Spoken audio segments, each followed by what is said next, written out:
Bom dia. Em nome da comissão organizadora deste seminário, agradeço à deputada Damares Moura e à senadora Carmen Azian por terem aceito o nosso convite para participarem deste evento. Para nós é uma honra e um enorme prazer recebê-las. Agradeço também a todos os participantes deste evento. Antes de apresentarmos nossas convidadas e de iniciarmos as palestras, passo a palavra ao professor Rodrigo Vitorino, professor da Faculdade de Direito da UFO e líder pesquisador do Centro Brasileiro de Estudos em Direito e Religião.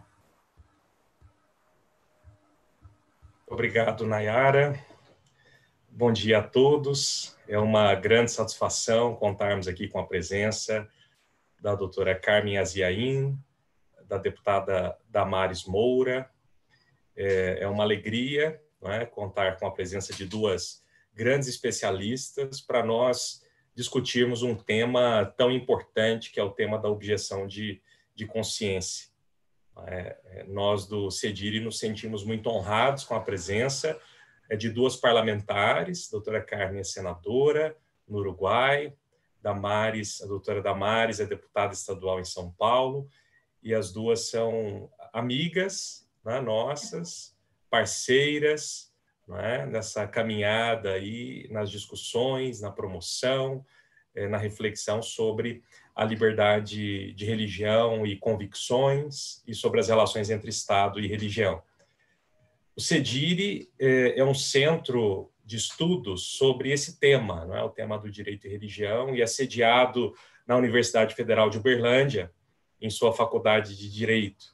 Nós existimos desde 2012 e atuamos em variados projetos, né? Desenvolvemos variados projetos relacionados a esses temas, né? Sejam projetos de pesquisa, projetos de extensão. Nós, como um elemento aí presente na universidade pública, nós também buscamos desenvolver ações extensionistas e projetos de ensino também. Temos grupos de estudos que discutem esses assuntos, tanto liberdade religiosa quanto as relações entre Estado e religião. Temos como laicidade, como secularismo, entre outros assuntos.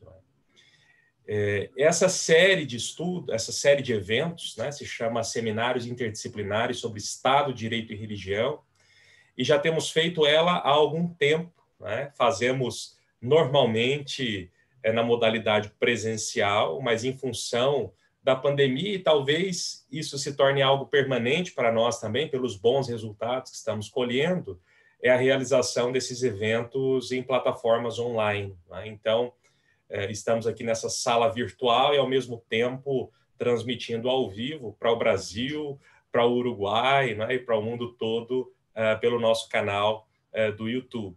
Então, é uma grande satisfação contar com a presença de todos. Eu quero agradecer, como líder pesquisador do CEDIRI, todos pelo interesse. Né? Poderiam estar em outros eventos, em outras atividades online, mas resolveram estar conosco. Né? Então, isso para nós é uma grande honra, é uma grande satisfação. Né? Então, muito obrigado.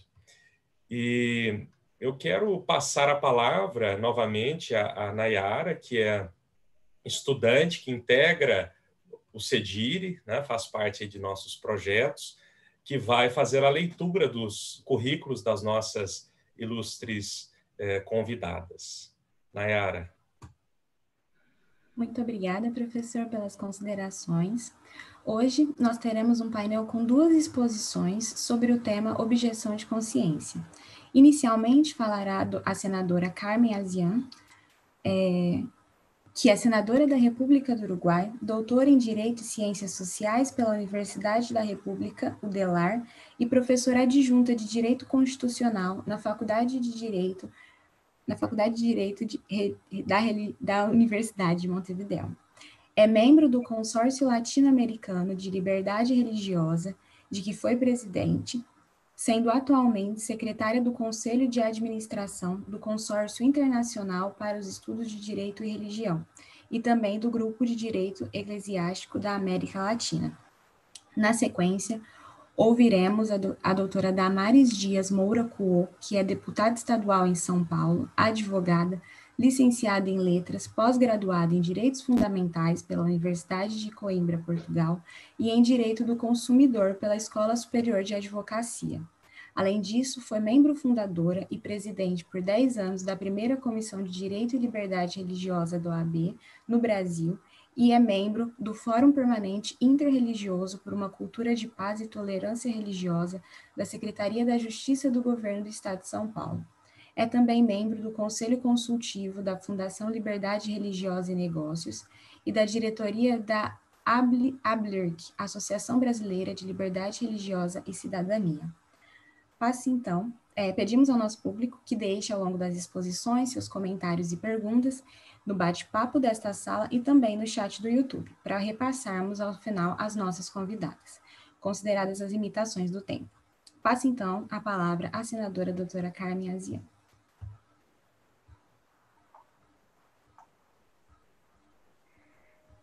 Muchas gracias, Nayara. El primer agradecimiento es para el doctor Rodrigo Vitorino. Yo creo que todo el Brasil debe estar orgulloso de tener un académico como el profesor y pesquisante Rodrigo Vitorino. Es realmente una persona inteligente, pero además muy dedicada y muy trabajadora y con ideas brillantes en materia de derecho y religión. Y entonces felicito también a la Universidad Federal de Uberlândia por tenerlo en tan destacado lugar como director del Centro de Derecho y Religión. Es un gusto, además, compartir con estos estudiantes y colaboradores y con la doctora y diputada estadual Damaris Moura, quien ha estudiado en Coimbra, lo mismo que el doctor Rodrigo Vitorino, supongo que un máster, ¿sí? Bien, entonces muchísimas gracias por esta invitación. Comenzaré describiendo algunas nociones generales acerca del tratamiento de la objeción de conciencia en Uruguay y luego algunos desafíos. Desde el punto de vista general, debemos decir que el Uruguay, al igual que el Brasil, ha suscrito, es parte, ha firmado, se ha comprometido con los tratados internacionales de derechos humanos, tanto a nivel internacional como regional, que son parte de su derecho obligatorio. El Estado uruguayo, al suscribirlo, queda comprometido internacionalmente a cumplirlo. En ese sentido, compartimos el mandato del artículo 12 del Pacto de San José de Costa Rica, Convención Americana de Derechos Humanos, y allí no solo se proclama la libertad de conciencia y religión, sino que se protege el derecho de toda persona o grupo o entidad, si consideramos la dimensión colectiva del derecho, de conducirse de conformidad con las creencias. Porque de nada valdría una proclamación de una libertad si luego, cuando se está en el terreno de las manifestaciones, de la conducta externa, no se puede llevar a cabo, no se puede el ser humano conducir de conformidad con aquella libertad proclamada. Entonces, somos parte de ello. Nuestra Constitución tiene una peculiaridad en la materia, no solo proclama la libertad de cultos, en una formulación un poco antigua, pero tiene un artículo que creo que es bastante original en el derecho comparado, que mandata a la ley, dice: la ley ha de reconocer a todo aquel que se hallare en una relación de trabajo o servicio como obrero o empleado, la independencia de su conciencia moral y cívica. Así que hay un mandato del constituyente al legislador a que reconozca por ley la independencia de la conciencia moral y cívica. Dice de los trabajadores o los que se encuentren en una relación de servicio, pero tratándose de un derecho humano, aplica a todos, a todas las personas.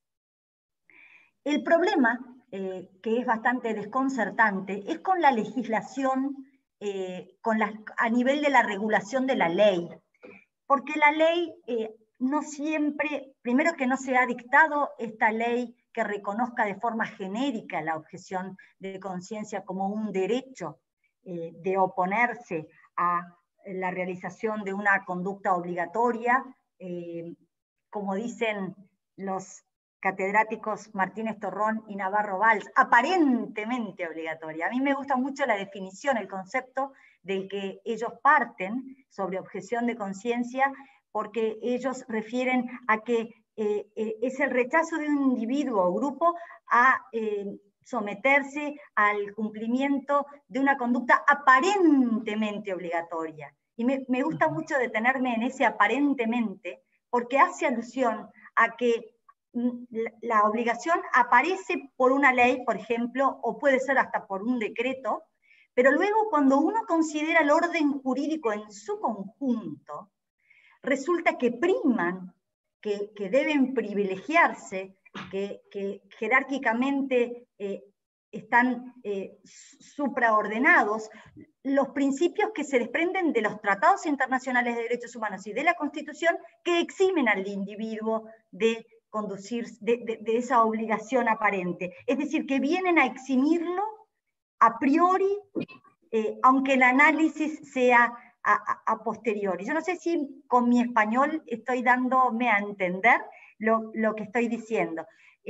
Me refiero a este concepto de Navarro Valls y Martínez Torrón, que incluyen en la definición de objeción de conciencia, y que con mucha sabiduría están haciendo ver que en realidad uno se está oponiendo, el objetor, a un deber que es solo aparente. Porque si se tiene en cuenta el conjunto del orden jurídico en su conjunto, esa obligación es legítimo oponerse a ella porque se conjugan y vienen al amparo principios superiores, principios jurídicos, no principios morales, principios jurídicos superiores. De modo que el conflicto no se da entre un deber moral, un deber religioso, un deber de conciencia y la norma jurídica. En realidad el conflicto se da dentro del propio orden jurídico, entre la norma superior que tutela la conciencia y una norma inferior, una ley, un decreto, que establece una obligación de realizar algo o no realizar algo en un caso determinado. Y seguramente esa ley no quiso discriminar, ni quiso afectar la conciencia de las personas. Es un efecto colateral, podemos decir. Por eso es que Brett Schatz me parece brillante cuando él hace ver que en realidad, en cada caso concreto, lo que ocurre es como una inconstitucionalidad en cada caso concreto. Si uno analiza constitucionalmente esa obligación que proviene de una ley o de un decreto a la luz de todo el ordenamiento jurídico, en ese caso preciso de ese objetor de conciencia que se ve impedido de realizarlo por seguir su conciencia, resulta que esa obligación jurídica era inconstitucional y hay que adecuarla. Entonces, esa conjugación entre los conceptos de Martínez Torrón y Navarro Valls y Brett Schatz a mí me parece brillante y me ha ayudado mucho a avanzar. Entonces, continuando, lo que ocurre en el Uruguay es una gran distancia entre lo que prevé ese derecho, ese bloque de constitucionalidad o de los derechos humanos, tratados internacionales de derechos humanos, la Constitución y la legislación. Hay como un gap enorme que suscita muchas dudas, sobre todo con la incorporación de la llamada agenda de derechos o derechos nuevos o derechos progresistas o progresivos.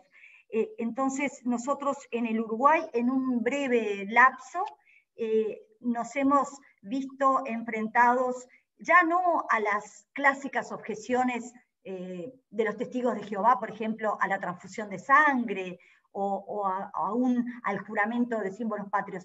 Nos hemos visto en 15 años enfrentados a innovaciones introducidas por el legislador, por ejemplo, en materia de legalización del cannabis o marihuana y su venta en algunas farmacias, que puede poner un desafío al empleado que tenga que expender el cannabis. En materia de salud sexual y reproductiva, porque hay un paquete de medidas de salud sexual y reproductiva que pueden ser objetadas por algunas personas y que se vuelven obligatorias para los centros de salud, por un sistema nacional integrado de salud, frente al aborto que se ha legalizado desde el 2012, frente al matrimonio entre personas del mismo sexo y a la adopción de menores por matrimonios de este tipo, frente al cambio de sexo de personas, ya sea en los papeles registral, o ya sea quirúrgico por una operación, o ya sea químico por la administración de hormonas o distintos tipos de medicación. También respecto al trasplante de órganos, y ahí es muy interesante, una objeción planteada por los umbandistas a el trasplante obligatorio de órganos cuando una persona está en un accidente y va a morir. La legislación uruguaya considera que sus órganos, si no dijo lo contrario, van a ser donados. Y en este año precisamente, frente a un proyecto de eutanasia, la ley vigente de voluntad anticipada sí prevé la objeción de conciencia.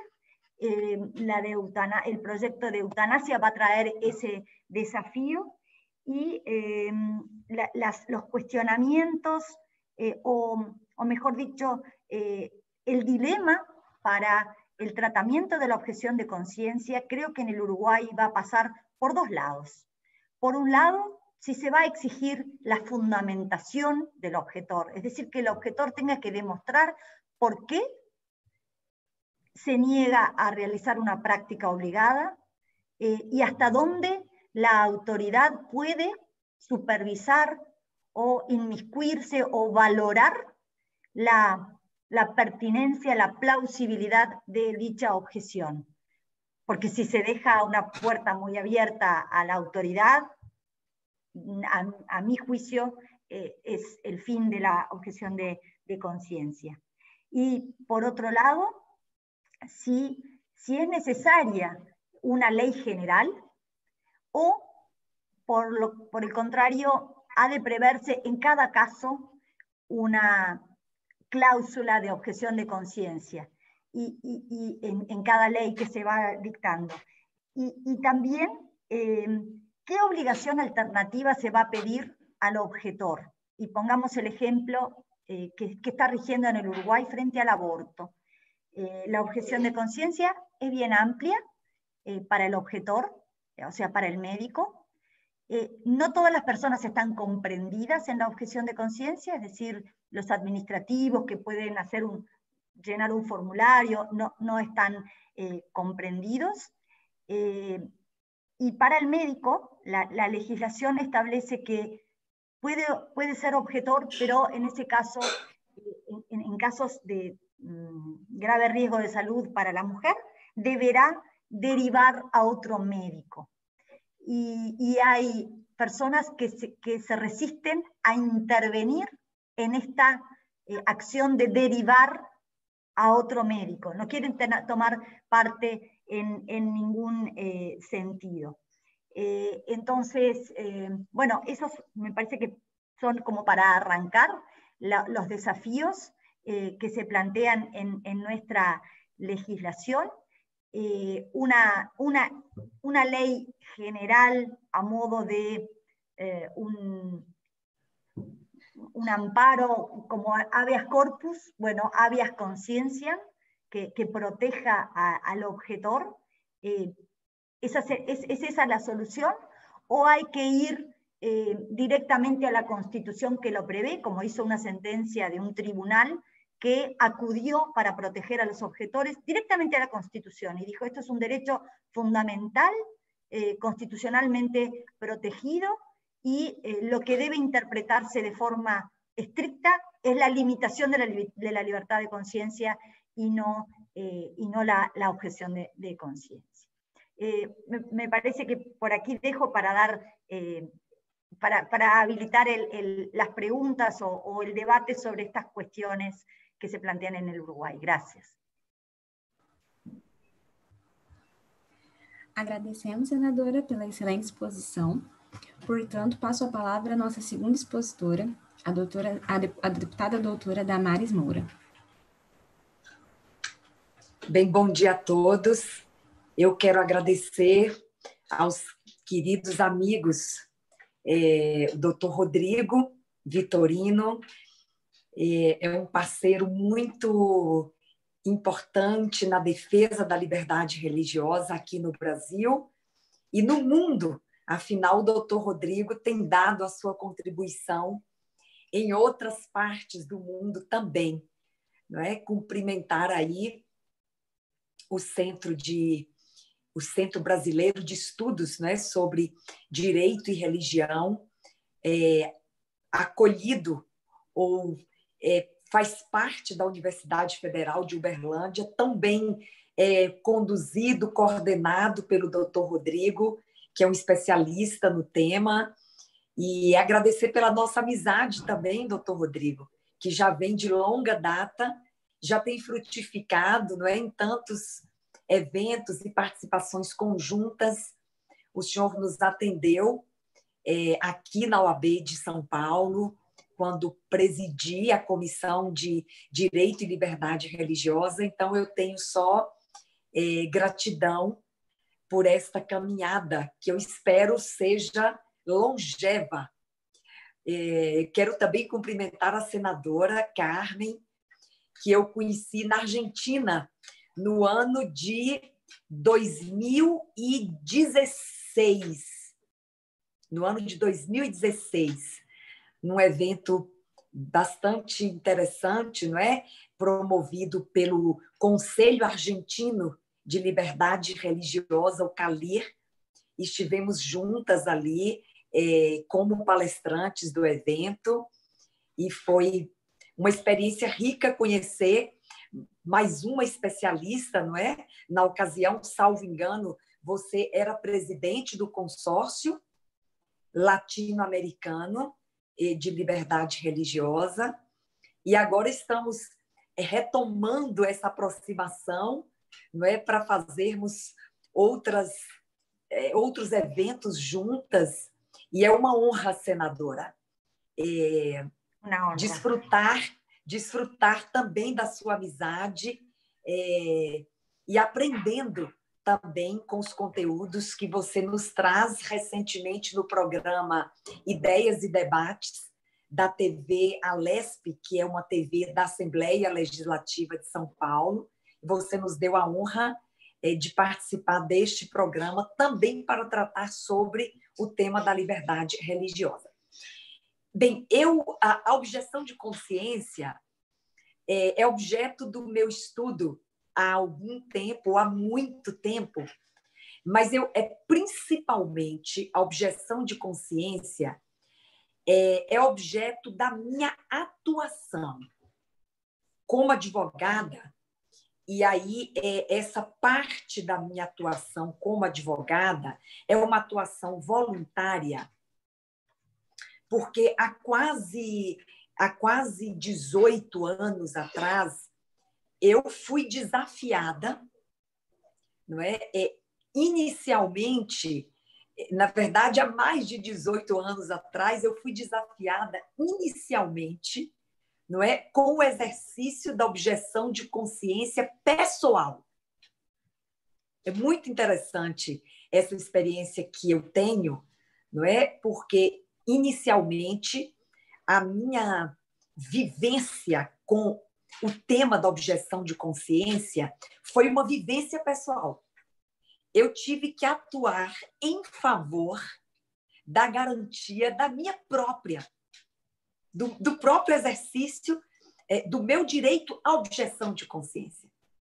E, a partir dessa experiência, eu comecei, então, a estudar o tema, no direito brasileiro. Eu ainda era acadêmica do curso de Direito, e comecei a atender, eu estou falando agora da minha experiência prática com a objeção de consciência, eu comecei a atender pessoas que estavam vivenciando, não é, a mesma situação, e a partir daí nós levamos esse tema para o debate na Ordem dos Advogados do Brasil, não é, que criou uma comissão temática. Há 12 anos, vamos completar 13 anos da existência desta comissão, não é? Onde, dentre outros temas relacionados à liberdade religiosa, nós também tratamos da objeção de consciência, não é? Atendemos, eu não digo centenas, para não ser pretensiosa, mas atendemos dezenas de pessoas, não é? Que precisavam ter o seu direito de objeção de consciência garantido. Eu vou me permitir aqui, doutor Rodrigo e doutora senadora Carmen, fazer uma brevíssima construção histórica da objeção de consciência, não é? Desde a antiguidade, são só registros, não é? Embora a objeção de consciência seja muito mais um fenômeno típico do século XX, não é? Mas a gente já pode registrar desde a antiguidade com Sófocles, não é? Que tratou da resistência às leis do Estado. Então, veja, aí nós já estamos entendendo que a objeção de consciência é uma espécie de resistência às leis. Mas eu vou explicar melhor que tipo de resistência é esta, não é? É uma resistência, primeiro, é uma resistência pacífica, não é? Segundo, não é uma resistência não é desobediência civil. É muito importante a gente diferenciar o exercício desta espécie de resistência, não é? E no Brasil, a nossa Constituição trata como uma resistência constitucional. É interessante, o professor José Carlos Busanello, não é? Que escreveu um livro que é O Direito de Resistência Constitucional, não é? A objeção de consciência é uma espécie de resistência constitucional aqui no Brasil, não é? Mas, além de ser uma resistência pacífica e não significar desobediência civil, não é? E também não significa que o objetor ele quer abrogar ou revogar uma lei, não é isto. Ele apenas individualmente e de forma pacífica, ele resiste, não é, ao cumprimento ou de uma lei ou de uma obrigação civil que foi imposta a todos, não é, em virtude dos ditames da sua consciência. É uma coisa muito interessante a objeção de consciência, e eu fico muito segura, não é, que a nossa Constituição Federal ela garanta, não há o termo objeção de consciência na Constituição Federal, mas eu vou chegar no artigo, não é, que expressamente significa a garantia, não é, desta objeção. Vamos lá. Então, falei que na antiguidade a gente já tem o registro, né, por meio de Sófocles, que tratou da resistência às leis do Estado, mas talvez o que mais marca, não é, a história da objeção de consciência seja um decreto de 1793, portanto, durante a Revolução Francesa, que garantiu aos anabatistas, por fortes motivos religiosos, não é, que fossem dispensados da prestação do serviço militar. Esse é um marco histórico da objeção de consciência, não é? Foi em plena Revolução Francesa que foi garantido, em virtude de fortes motivos religiosos, que os anabatistas não prestassem serviço militar. Bem, no século XIX, e aí eu já vou chegar nos nossos tempos, né?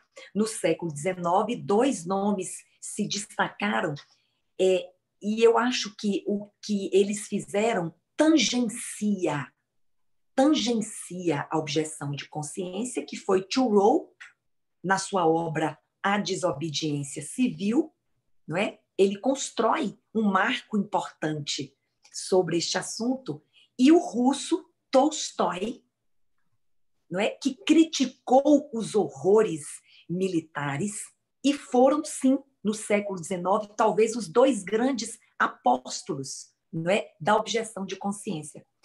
E aí eu acho uma delícia falar do fenômeno da objeção de consciência no século XX, porque a gente tem 3 nomes que são extraordinários e que eu os homenageio sempre, porque foram grandes defensores da resistência civil, mas uma resistência pacífica, ou defenderam direitos civis de forma pacífica e nos ensinaram muito.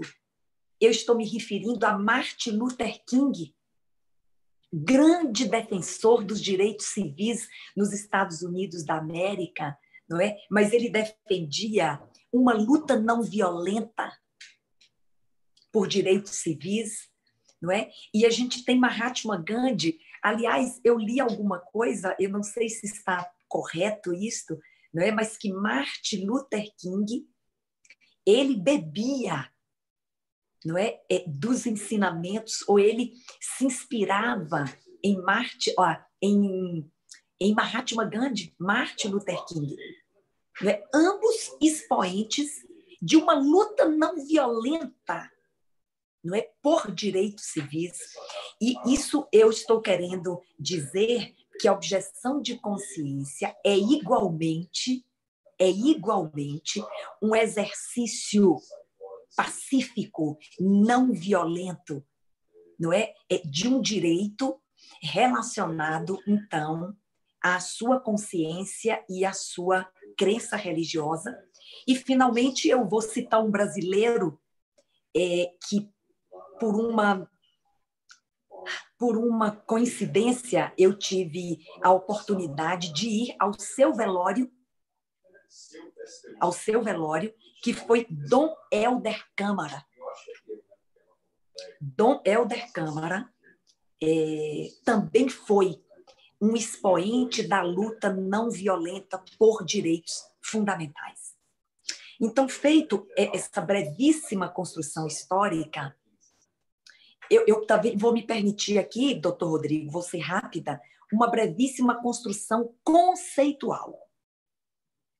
E aí eu vou pegar aqui um professor português, eu acho que o doutor Rodrigo conhece bem, Jorge Bacelar Gouveia.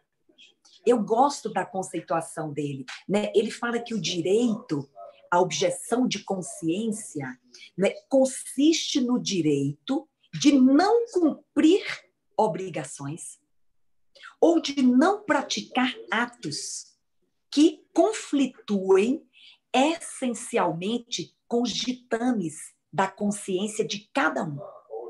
E ele diz mais, não é?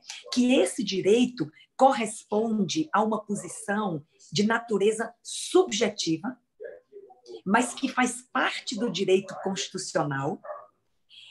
E aí ele trata disto, e é tão importante a gente entender que esse direito não isenta. Há uma confusão de que a objeção de consciência vai isentar o objetor de cumprir a sua obrigação. Não vai isentar. Vamos lá. Não isenta do cumprimento, mas cria para o objetor a obrigação de cumprir uma prestação alternativa. O que eu estou querendo dizer com isso? Que a objeção de consciência não autoriza tão somente o descumprimento de uma obrigação ou uma resistência, não é, ao cumprimento, mas cria também para o objetor o dever de uma contrapartida. Né? Ele não pode ser isentado. Ele deve cumprir a mesma obrigação, porém, de forma que não conflite, não é, com os ditames da sua consciência. É muito interessante. Eu tenho aqui comigo, talvez, as constituições das maiores democracias do mundo garantem a objeção de consciência. Esse eu considero um respaldo legal muito importante, não é? Que estas constituições das maiores democracias do mundo, e eu tenho até o artigo que todas elas garantem, mas eu não vou me alongar nisso, mas, por exemplo, a Constituição da Alemanha consagra a objeção de consciência, a Constituição da Espanha, a Constituição de Portugal, a Constituição da Suécia, a Constituição francesa, né, a Constituição dos Estados Unidos da América, a Constituição italiana, são grandes democracias que, nas suas constituições, consagraram o direito, não é, à objeção de consciência. A doutora Carmen já mencionou, não é, documentos internacionais, não é, que garantem a liberdade religiosa e, de forma direta ou indireta, como queiram, estão garantindo a objeção de consciência, não é? Porque manifestar, como está lá na Declaração Universal dos Direitos do Homem, no artigo 18, manifestar esta crença e esta religião, não é? Com liberdade de pensamento, pela prática, pelo culto, pela observância. E aí, quando a gente fala de observância, nós estamos falando, por exemplo, de dias de guarda, né? Que é um grande desafio. Como harmonizar, não é, o preceito religioso de guardar um dia com as obrigações que devem ser cumpridas naquele dia. Obrigações civis, não é? Mas a Declaração Universal dos Direitos do Homem, no artigo 18, por exemplo, está dizendo que a liberdade religiosa, não é, garante esta manifestação, seja pelo ensino, seja pela prática, seja pelo culto, seja pela observância, isolada ou coletivamente, em público ou em particular. É muito amplo o artigo 18, e a gente tem outras declarações, por exemplo, sobre a eliminação de todas as formas de intolerância e discriminação baseada em religião ou crença, não é? Lá no artigo 1, no artigo 1º e no artigo 5º, fala expressamente, por exemplo, que a liberdade religiosa, né, inclui a liberdade, por exemplo, de observar um dia de guarda, de celebrar festas, cerimônias, sempre de acordo com os preceitos da sua religião ou crença. Eu penso que, do ponto de vista da garantia legal, seja no Brasil, a nossa Constituição, e já há, senadora, leis ordinárias estaduais em alguns estados do Brasil que regulamentam de uma forma mais clara a objeção de consciência. Eu vou citar de São Paulo, que é o estado onde eu vivo, não é? Que é, por exemplo, a Lei 12.142 de 2005, não é? Mas também nós estamos agora, o doutor Rodrigo sabe, eu propus a primeira lei no Brasil, a Lei Estadual de Liberdade Religiosa. Ela tem 80 artigos, é o PL 854, que já está tramitando na Assembleia Legislativa de São Paulo, não é? E uma das finalidades desta lei, dentre tantas outras, não é, de garantia do exercício, eu não posso legislar para criar direito novo, né? O deputado estadual legisla nos limites da sua competência, mas essa legislação ela é garantidora do exercício do direito constitucional, não é? Então, me encaminhando aqui para o final, a doutora Carmen já mencionou o Pacto de São José da Costa Rica, não é? Então, deixa eu só trazer a objeção de consciência na nossa Constituição Federal. Nós temos 3 incisos lá no artigo 5º, onde estão todos os direitos e garantias fundamentais da pessoa humana aqui no Estado brasileiro, mas nós temos 3 incisos dedicados à liberdade religiosa. O inciso 6º, né, que garante a inviolabilidade, não é? Da consciência e da crença, não é? Assegura o livre exercício de cultos, garante na forma da lei, inclusive a proteção aos locais de culto, não é? Mas o inciso 8º é neste que está a objeção de consciência, não é? O inciso 8º é um inciso extenso, não é? Mas a parte inicial dele diz assim, que ninguém será privado de direitos no Brasil em razão da sua crença religiosa. Mas como se não bastasse esta parte inicial, que por si só já garantiria a objeção de consciência. Ou seja, eu não posso deixar de ter acesso a nenhum direito por causa da minha religião. Já garantiria. Mas como se não bastasse, na parte final deste inciso, está dito ou está prevista a prestação alternativa. Né? A prestação alternativa é a saída constitucional, não é? Para a garantia da objeção de consciência. E para deixar claro para o objetor que, ao invocar, não é, essa espécie de escusa ou de resistência, ele precisa cumprir uma obrigação alternativa. Essa é a contrapartida sobre a qual o professor Jorge Bacelar trata. Você invoca e se dispõe, ou cumpre, ou oferece uma contrapartida, que é essa prestação alternativa que está aqui na parte final do inciso 8º do artigo 5º.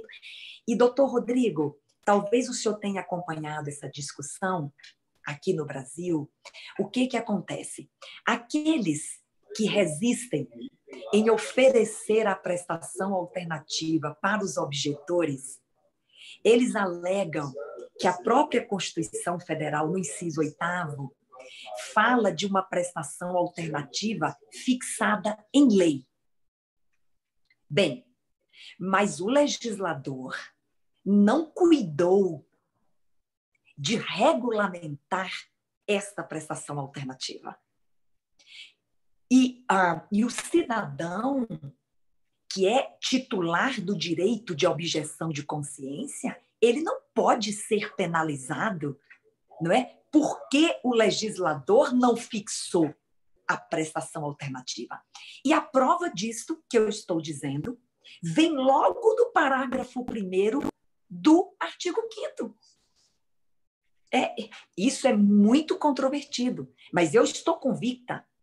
Não é? O artigo 1º, o parágrafo 1º do artigo 5º resolve essa ausência de fixação em lei de como será a prestação alternativa. Como é que resolve?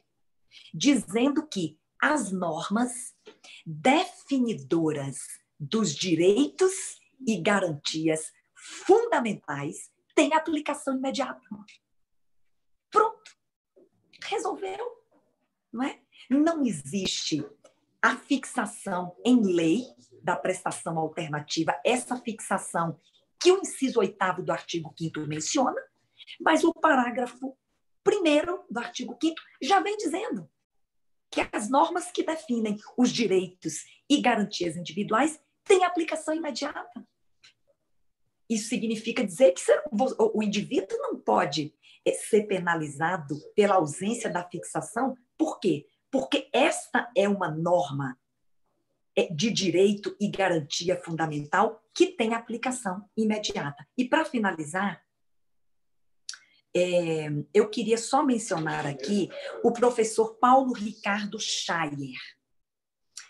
Porque o que acontece com a objeção de consciência? Ela sempre deixa um sentimento de conflito entre o interesse público e o interesse privado. Vai ser, aliás, esse é o grande argumento, né? Nós não podemos comprometer o interesse público, não é? E até, vamos dizer, a organização pública de um determinado ou trabalho ou escola, né? Nós não podemos comprometer o interesse público com o interesse privado. Mas aí ele traz um ensinamento aqui extraordinário. Ele diz que interesses públicos e interesses privados não se contradizem. Não podem se contradizer. Eles não se negam e não se excluem. E aí o que acontece? Ele fala que esses interesses precisam se harmonizar. A realização do interesse público importa na realização do interesse privado.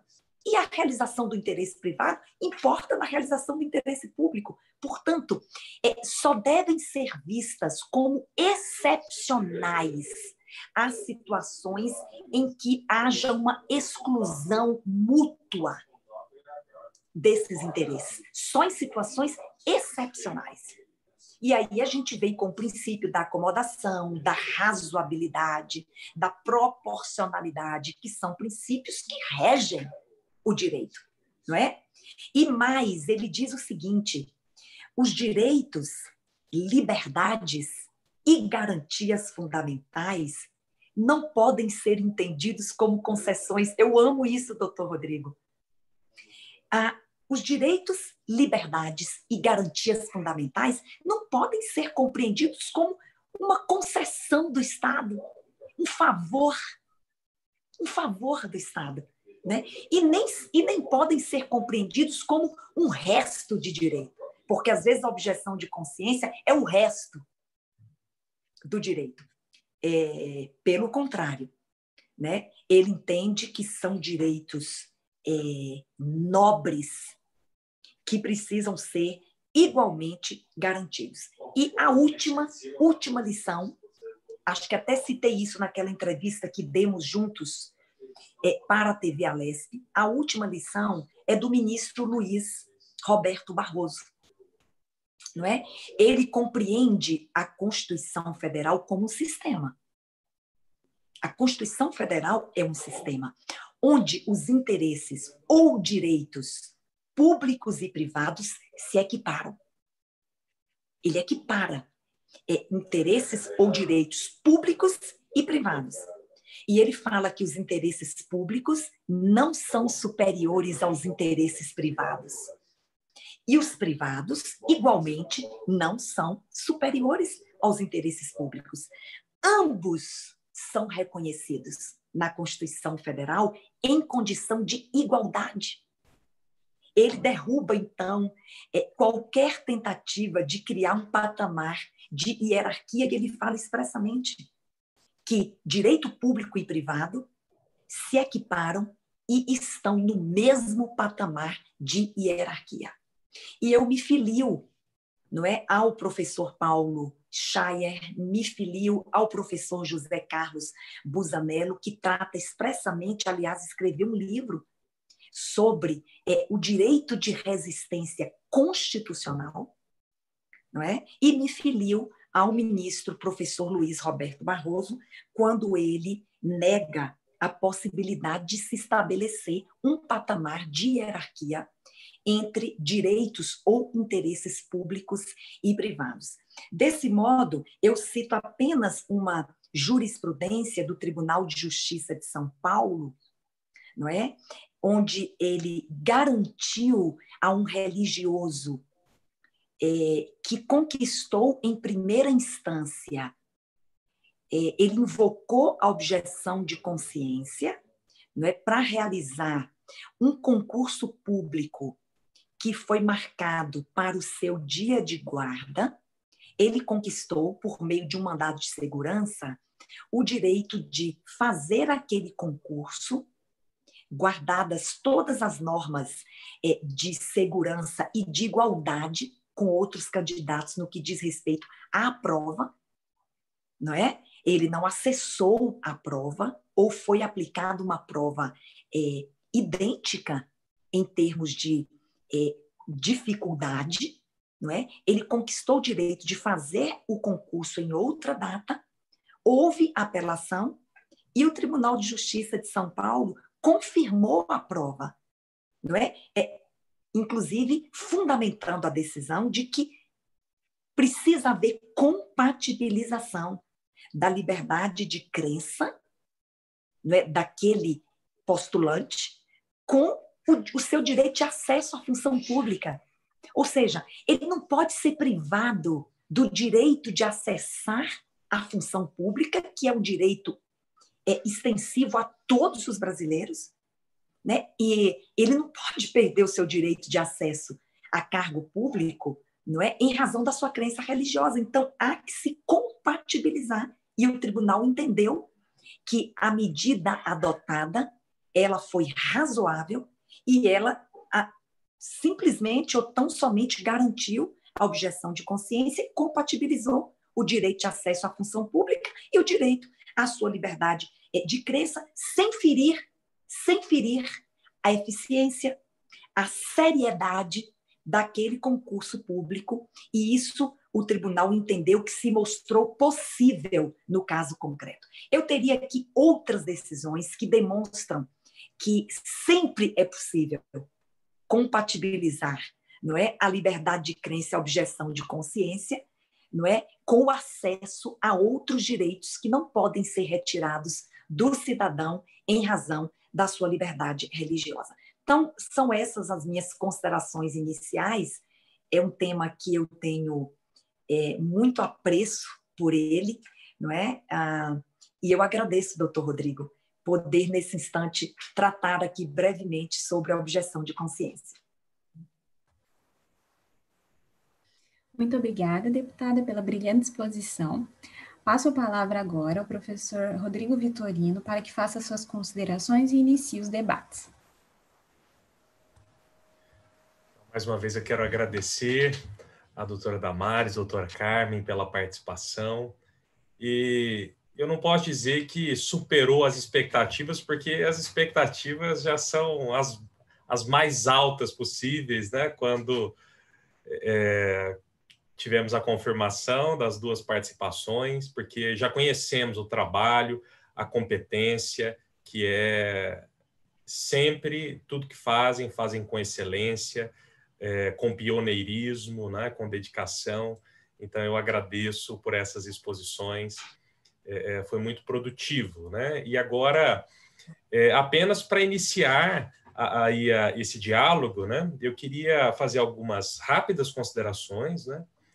E depois podemos abrir para que as nossas convidadas possam fazer perguntas entre si, e temos também aí algumas perguntas que já foram deixadas aqui no chat, né, que nós repassaremos. Então, a objeção de consciência é um direito considerado fundamental pela Constituição brasileira, né? E a doutora Carmen também nos deu um panorama aí da proteção desse direito no Uruguai, né, e também internacionalmente. E eu penso, né, e aqui, talvez na mesma linha que as duas doutoras, que esse direito ele é decorrente da liberdade religiosa, né? Então, ainda que não houvesse uma proteção autônoma desse direito, como acontece na Constituição brasileira, no inciso 8 do artigo 5º, ainda que não houvesse, e aqui o próprio Comitê de Direitos Humanos das Nações Unidas já reconheceu que a objeção de consciência decorre da liberdade religiosa. Então, por exemplo, a Declaração Universal não fala de objeção de consciência, mas o entendimento do comitê é que a objeção de consciência decorre, porque o exercício da liberdade religiosa muitas vezes vai demandar que haja algum tipo de ajuste, porque as ordens de natureza moral, de consciência, podem entrar em conflito com as normas postas pelo direito do Estado. Né? Então, não haveria como uma proteção efetiva da liberdade religiosa se não houvesse também a proteção da objeção de consciência. Então, isso não surge do nada, isso surge dos problemas reais que decorrem do exercício legítimo da liberdade religiosa. Né? Então, no caso aqui do Brasil e em vários outros lugares, muitas vezes se fala expressamente da objeção de consciência no serviço militar, mas ela não está limitada a isso. Né? O problema do serviço militar obrigatório é um dos problemas, né, que existe, né, para o exercício da liberdade religiosa, para algumas comunidades, evidentemente, mas não se limita a isso. Né? E para finalizar a minha rápida intervenção, a objeção de consciência eu a percebo como uma das soluções necessárias para o problema da discriminação indireta. Não é? Porque, às vezes, nós temos, as leis, em geral, uma norma geral e abstrata, não é? Elas são pensadas em um determinado contexto em que há uma certa maioria cultural e que influencia o processo político. Não é? Então, as leis, por vezes, elas desconsideram, não só leis, mas políticas públicas, atos normativos de forma geral, desconsideram, por vezes, as particularidades de determinados grupos religiosos, grupos culturais. Então, as leis podem se tornar um instrumento indireto de discriminação, porque elas produzem efeitos negativos e adversos em determinadas pessoas. Pessoas que não poderiam participar plenamente da vida cívica, né, como cidadãos de um Estado, por causa da sua religião. Né? Então, se nós queremos um Estado que é democrático, um Estado que abrange e inclui todos os grupos, é preciso que haja, né, em alguns momentos, essas liberações do cumprimento de normas gerais para que as pessoas possam exercer plenamente, gozar plenamente dos seus direitos. Né? Então, nem sempre as leis gerais e abstratas produzem apenas os efeitos positivos que almejam. Efeitos negativos, muitas vezes não pensados, ocorrem. E esse é um problema não apenas que envolve o exercício da liberdade religiosa. Né? Se nós pensarmos em normas gerais e abstratas, ou muitas vezes em estruturas, procedimentos, mecanismos que são gerais, abstratos, uniformes para todas as pessoas, vejam que pessoas com deficiência poderiam ser deixadas de lado. Não é? Pode-se colocar, por exemplo, uma norma relativa a um concurso público e a prova de um concurso público ser realizado em um lugar e todos podem ir ali àquele lugar para realizar as provas. Mas se tem uma escadaria, uma pessoa com deficiência não poderia acessar aquele lugar.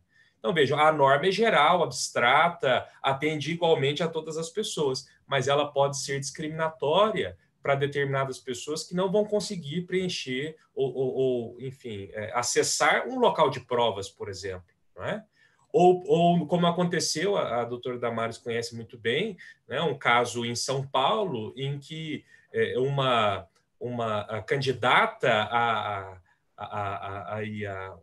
uma pessoa que estava fazendo ali a prova da OAB, não é, foi retirada da sala várias vezes porque estava utilizando um véu religioso, né?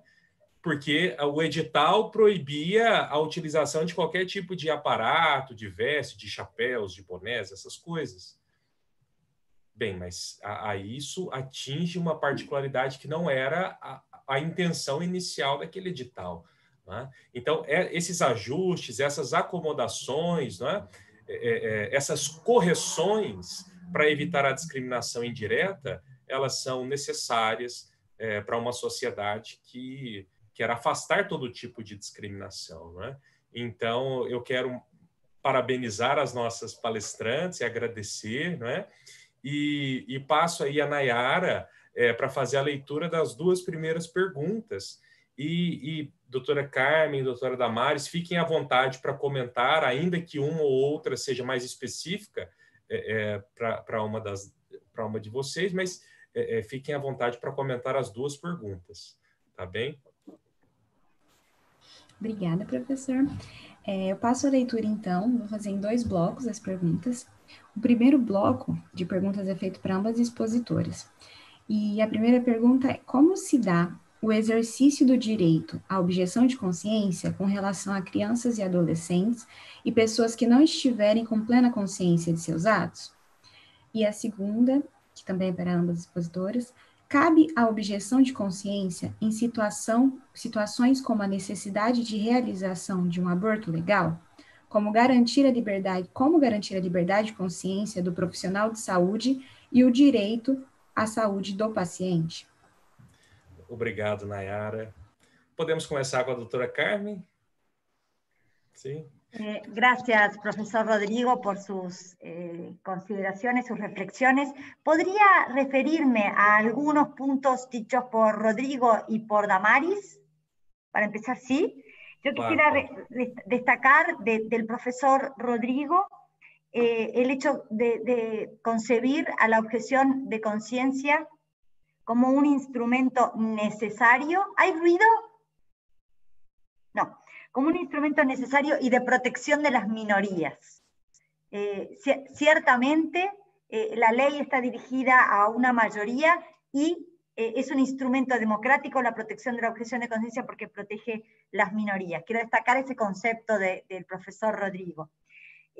También en relación a los conceptos muy buenos de la doctora Damaris, me gustó mucho las soluciones que van por la armonización, la razonabilidad, la proporcionalidad, la aplicación inmediata de las garantías que están previstas en la Constitución, aun cuando no exista una regulación legal, así lo ha entendido un tribunal supremo del Uruguay. También el hecho de que no es una concesión graciosa del Estado.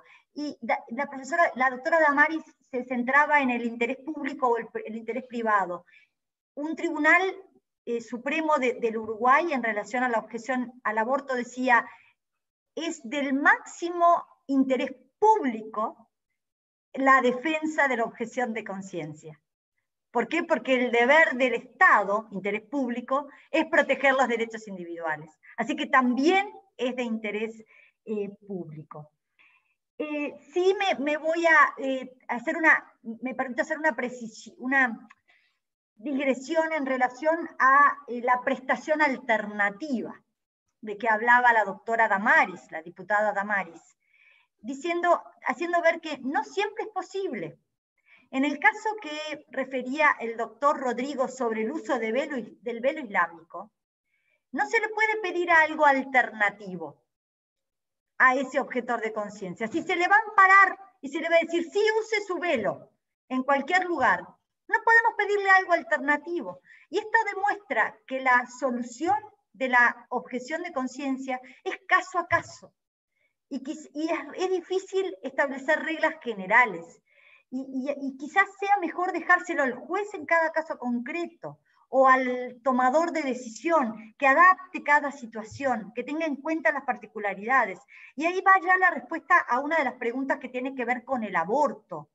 No se le puede pedir al objetor de conciencia realizar un aborto que haga otra cosa. O sea, va a cumplir su trabajo normalmente, pero no va a realizar una prestación alternativa al aborto. Simplemente para tener en cuenta estas cuestiones. Respecto a las preguntas, ahora sí, en relación a los menores o quienes no están en capacidad de su conciencia, en la plenitud del ejercicio de su voluntad consciente por ser incapaces o por estar en un estado de inconsciencia. Si la objeción implica un peligro para su integridad física, entonces siendo menores de edad o no estando en conciencia, a menos que el adulto lo haya dejado de antemano por escrito, no sé, me estoy refiriendo concretamente a las transfusiones de sangre, ¿no? El escenario más frecuente. Uno de los límites admisibles al ejercicio de la objeción de conciencia, dispuestos por algunas cortes en Argentina o en el derecho comparado, tienen que ver con que para hacer lugar, para amparar esa objeción, en el caso de que haya riesgo para la salud o la vida del objetor, bueno, tiene que ser un adulto capaz y en la plenitud de sus facultades mentales. Solo se le podrá amparar en caso de que haya dejado por escrito, por ejemplo, su negativa a recibir una transfusión de sangre cuando ello es indicado por riesgo de vida, pero de lo contrario no. Así que respecto a los menores, los tribunales tienden a no reconocer la objeción de conciencia esgrimida por sus padres o por el menor, sino que se requiere que sean mayores de edad para poder disponer de sus cuerpos. No sé si eso responde la pregunta. Respecto a la pregunta del aborto legal y cómo garantizar la libertad de conciencia del médico objetor y al mismo tiempo el derecho de la mujer a acceder al aborto en aquellos países en donde está legalizado. Yo creo que la mejor respuesta la ha dado la resolución número 1763 del 2010 del Consejo Europeo, que ha dicho que los hospitales, los directores de los hospitales, han de garantizar ambos derechos. Han de garantizar el derecho del objetor a no realizar la prestación y el derecho de la usuaria a acceder. ¿Cómo? Destacando a otra persona para que realice, a otro médico para que realice esa práctica objetada. Y aquí ya viene la respuesta a una inquietud que yo planteaba, que no es el médico el que tiene que encontrar su sustituto, sino que es responsabilidad del Estado, a través del organizador del servicio, que es el director del hospital, o el director no es el trabajador enfermo el responsable, por ejemplo, de buscar a su sustituto cuando falta por licencia, por enfermedad. ¿Quién lo busca? Lo busca el empleador, lo busca el director de la institución de que se trate. Creo que habría que aplicar lo mismo en este caso. El organizador, el Estado que legalizó la práctica debe proveer los mecanismos para que cuando hay un objetor sea reemplazado por otro, sin involucrar al objetor. Y de esta manera, la persona la usuaria de la salud que quiere acceder a una prestación como el aborto, si ha sido legalizado, accederá y no se va a constreñir la libertad de conciencia del objetor. Esa sería mi aproximación a la respuesta.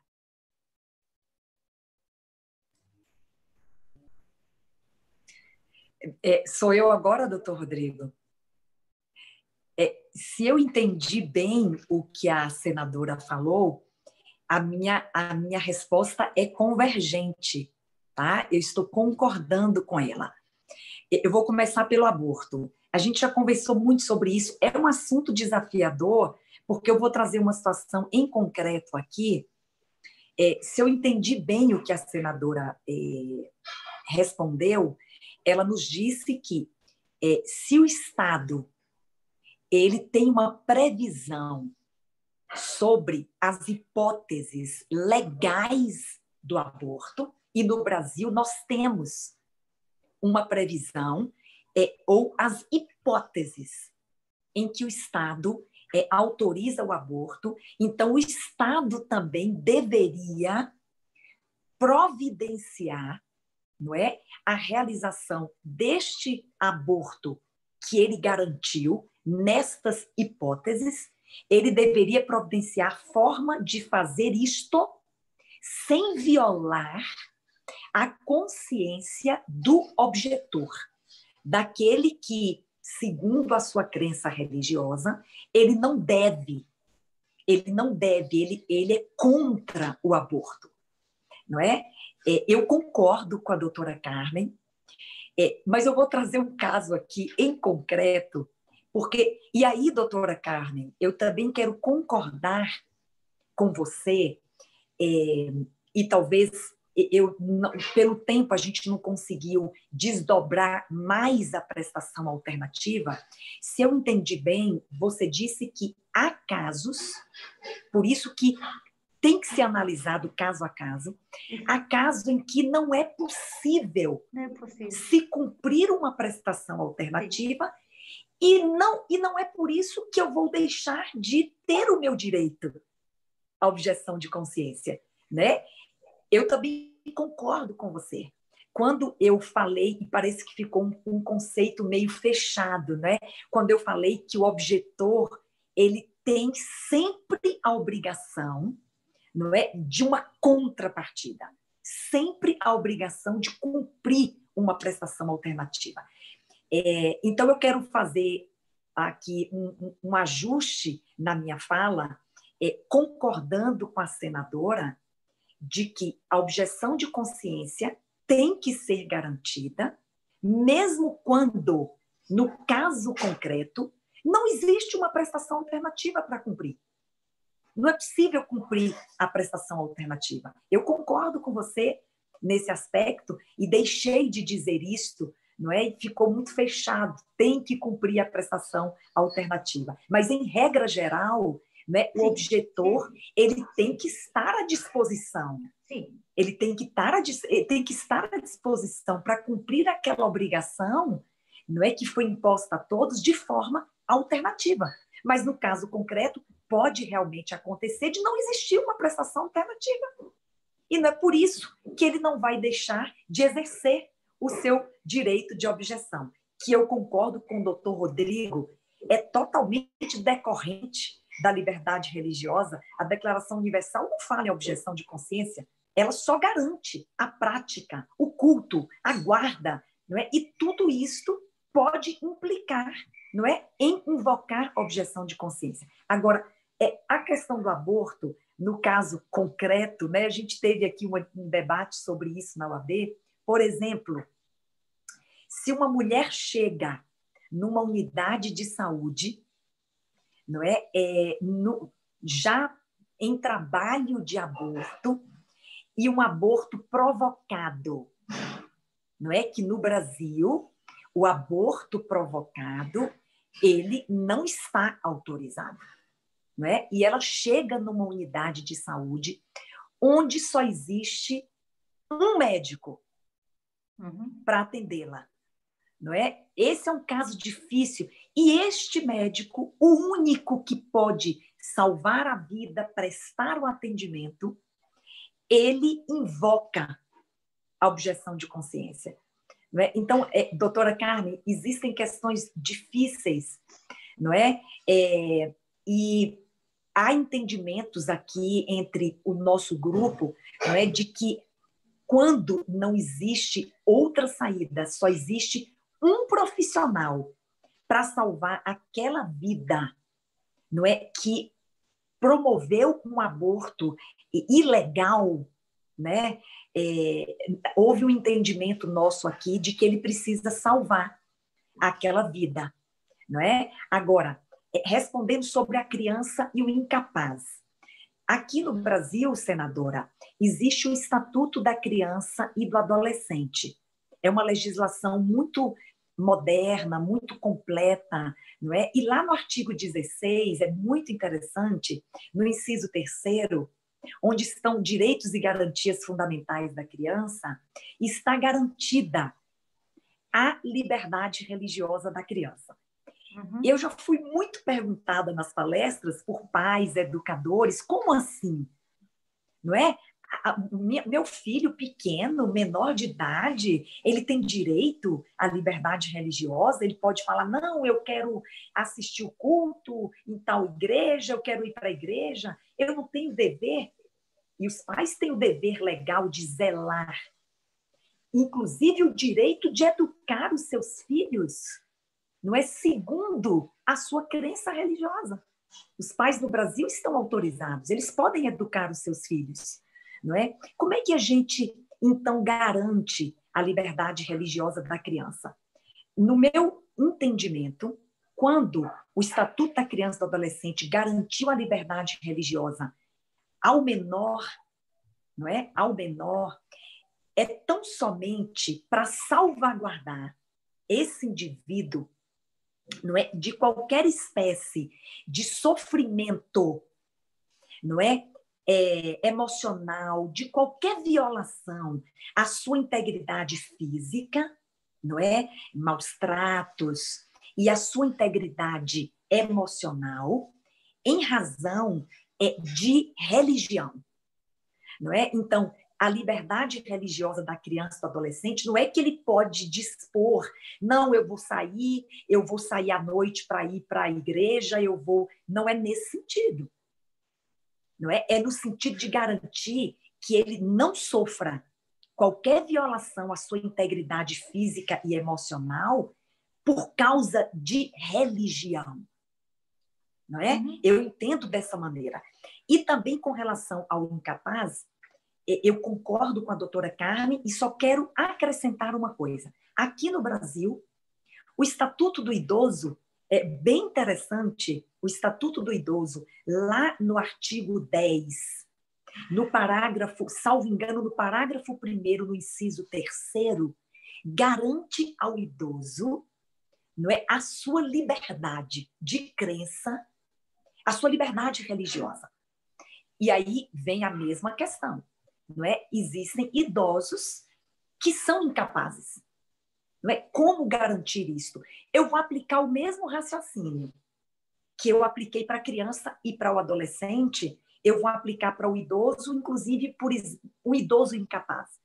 Ele não pode sofrer maus tratos, ele não pode sofrer qualquer violação da sua integridade física e emocional e moral, constrangimento, por conta da religião. É o meu entendimento, doutor Rodrigo, a respeito dessa pergunta. Muito obrigado, doutora Damares, doutora Carmen. Nós temos mais 2 perguntas e o nosso horário já está chegando aqui no final. Nós vamos mais aproximadamente 10 minutos. Então, rápidas considerações, se as senhoras puderem fazer, acerca das 2 próximas perguntas, que a Nayara fará a leitura para nós. Obrigada, professor. A primeira pergunta é direcionada à doutora Damares, que diz: quais são as atividades que a Assembleia Legislativa de São Paulo realiza para incluir grupos religiosos minoritários no debate sobre objeção de consciência? E a segunda, para a doutora Carmen: como o governo uruguai protege o direito de objeção de consciência dos servidores públicos no exercício de suas atribuições sem deixar de atender a população que precisa do serviço público? Respondendo a minha de forma bem breve, a Assembleia Legislativa, e não há nenhuma pretensão da minha parte, mas até a minha eleição, ela não se debruçava sobre o tema da liberdade religiosa e muito menos da objeção de consciência que decorre. Mas eu tenho que fazer justiça à Assembleia Legislativa, que no ano de 2005, por meio de um parlamentar, o deputado Campos Machado, e a nosso pedido, não é, ele propôs uma lei, a 12.142, que regulamentou a prestação alternativa para os grupos religiosos que têm um dia de guarda. Então, nós já temos um precedente na Assembleia do ano de 2005. Não é? É claro que, a partir da minha eleição, considerando que é uma bandeira muito cara do meu mandato, esse tema está ganhando força na Assembleia. Então, é 1 ano e 4 meses, né, de mandato. Nós já criamos uma frente parlamentar em defesa da liberdade religiosa, onde este tema já é objeto de debate, e não só de debate, mas nós já construímos a Lei Estadual de Liberdade Religiosa, com 81 artigos, cuja lei contempla a objeção de consciência em diversas relações humanas, espaços de convivência humana, nas relações de trabalho, nas relações estudantis. Então, eu considero que esse é um momento especial para a liberdade religiosa na Assembleia Legislativa de São Paulo, e, como resultado, já temos, então, uma frente parlamentar para enfrentar estas questões e também a objeção de consciência, e já propusemos um projeto de lei que está tramitando, já foi aprovado na Comissão de Constituição e Justiça, está agora na Comissão de Direitos Humanos, não é, que garante o exercício da objeção de consciência. Então, é um momento bem significativo para a liberdade religiosa e para a objeção de consciência na Assembleia Legislativa de São Paulo.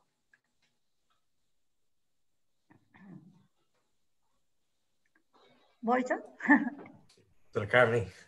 Sí, qué interesante el proyecto. Yo se lo voy a pedir a la doctora Damaris, el proyecto presentado, porque yo también he presentado un proyecto sobre libertad de conciencia, habeas conciencia, en paralelismo con habeas corpus, y entonces sería muy interesante.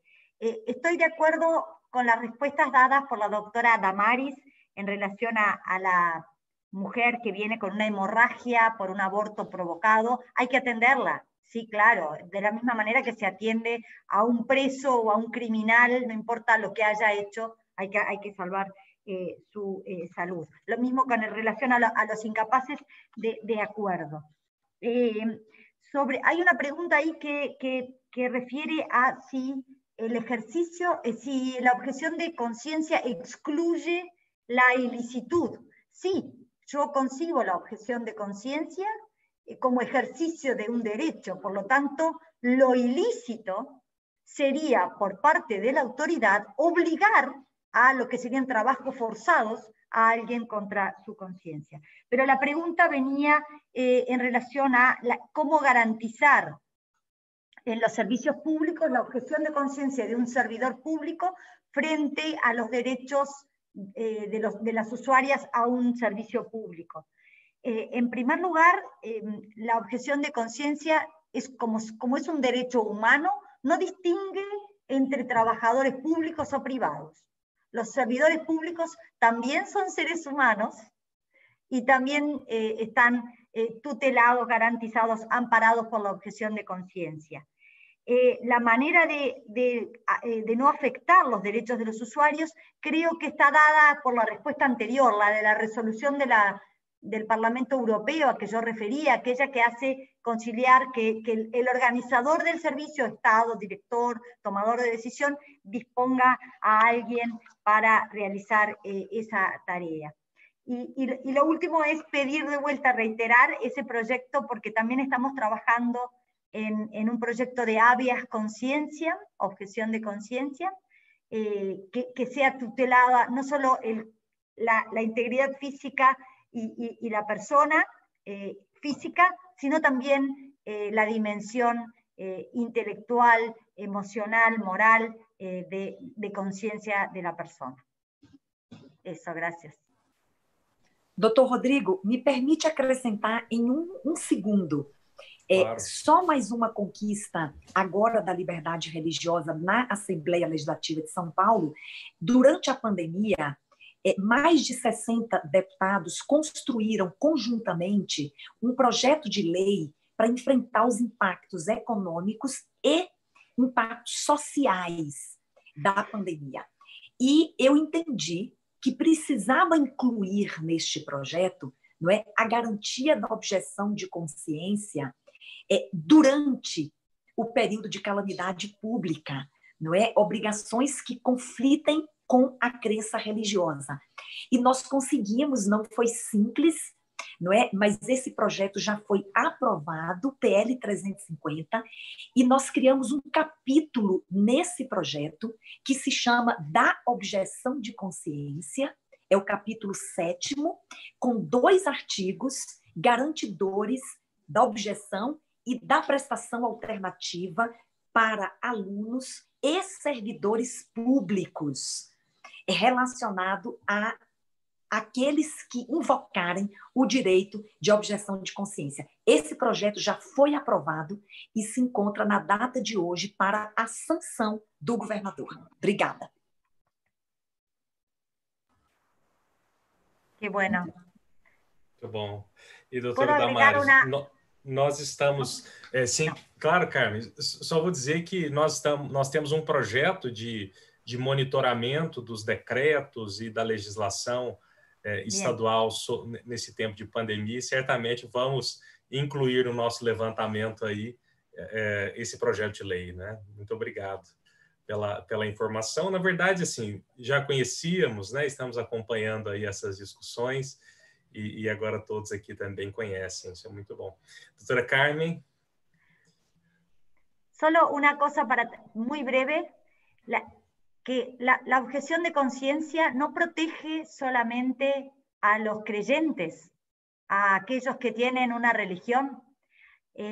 Hay casos, son pocos, pero hay casos en que ateos han ejercido la objeción de conciencia para ser amparados en su derecho a no adherir o no cumplir con aquello que la mayoría cumple. Un caso fue cuando la visita del Papa Francisco a Cuba, en que hubo un mandato del Partido Comunista de concurrir a la misa como una obligación jurídica del Partido Comunista de gobierno. Y Aleida Guevara, la sobrina del Che Guevara, dijo, no, yo no voy porque hago objeción de conciencia. Y hay otros casos. O sea que es un instrumento para creyentes e não creyentes. Sim. Poderíamos pensar no caso de pacifistas por motivos não religiosos, vegetarianos, veganos, né, que não necessariamente estão aí fazendo objeções por força de uma religião, mas de uma outra convicção, de um outro conjunto de valores e crenças que não é necessariamente religioso, né? Inclusive, doutor Rodrigo, a Constituição brasileira, no artigo 5º, inciso 8º, fala de convicção religiosa, política e filosófica. Não é só convicção religiosa. Sim, muito bom. Nayara? Nós tivemos uma pergunta também feita pelo YouTube, aí fica a critério do professor, em virtude do tempo, como proceder em relação a ela. Sim, a doutora Carmen até comentou um pouquinho sobre a questão da ilicitude. Infelizmente, nós não vamos poder avançar muito, mas a doutora Carmen comentou um pouco, né, sobre a questão da objeção de consciência e a ilicitude penal. Agradeço ao Écio Bruno, né, que fez a pergunta. Então, obrigada a todos que realizaram as perguntas e pela participação. Muito obrigada, deputada Damares e senadora Carmen, pelas respostas esclarecedoras. Abrimos a oportunidade para que as senhoras e depois o professor possam fazer suas considerações finais.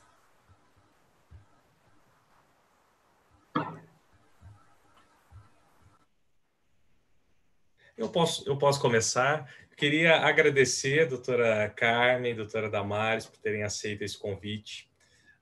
É uma honra poder dividir essa mesa virtual com as senhoras.